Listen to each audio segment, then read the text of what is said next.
Welcome back to Anil tech Guru. ఈ video నందు eagle club గురించి కొన్ని విషయాలు తెలుసుకుందాం. ఈగల్ అనగా elite anti narcotics group for law enforcement. మరి ఇది మన దేశంలోని మాదక ద్రవ్యాల ముప్పును నివారించడానికి, ఒక సామాజిక సవాల్ను ఎదుర్కోవడానికి ఏర్పాటు చేసినటువంటి ఫోర్స్. ఇది గంజాయి మరియు మాదక ద్రవ్యాల నియంత్రణ కోసం ఏర్పాటు చేయబడినది.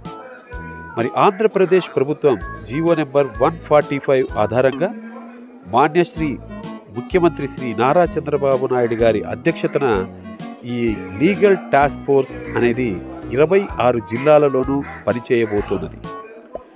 ఈ లీగల్ టాస్క్ ఫోర్స్కు అనుబంధంగా పాఠశాలలోని విద్యార్థులలో పెరుగుతున్న మాదక ద్రవ్యాల వినియోగ ముప్పును ఎదుర్కోవడానికి లీగల్ క్లబ్ అనేది ఏర్పాటు చేయడం జరిగినది.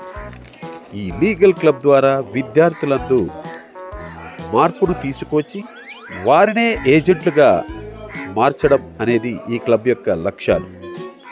మరి ఈ క్లబ్ ద్వారా టోల్ ఫ్రీ అనేది 1972 అనేటువంటి టోల్ ఫ్రీ ద్వారా ఈగల్ క్లబ్ను మనము ఏర్పాటు చేయబోతున్నాం.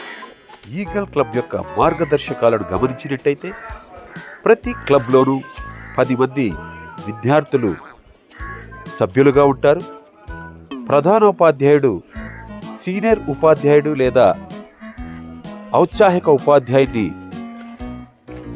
క్లబ్ కోఆర్డినేటర్ గాను, మరొక టీచర్ని క్లబ్ అసిస్టెంట్ కోఆర్డినేటర్ గాను నియమిస్తారు. 4 బాలికలను 4 బాలురు కూడా ఈ గ్రూప్లో సభ్యులుగా ఉంటారు. మరి వీరు నిర్వహించేటువంటి విధులను మనం ఇక్కడ గమనించవచ్చు. మరి అదేవిధంగా ప్రధానోపాధ్యాయుని విధులను మనం ఇక్కడ పాయింట్స్ వైజ్గా చూడవచ్చు. మరి ఈ ఈగల్ క్లబ్లో సభ్యులుగా చేరి మాదక ద్రవ్యాల వినియోగాన్ని నివారిద్దాం.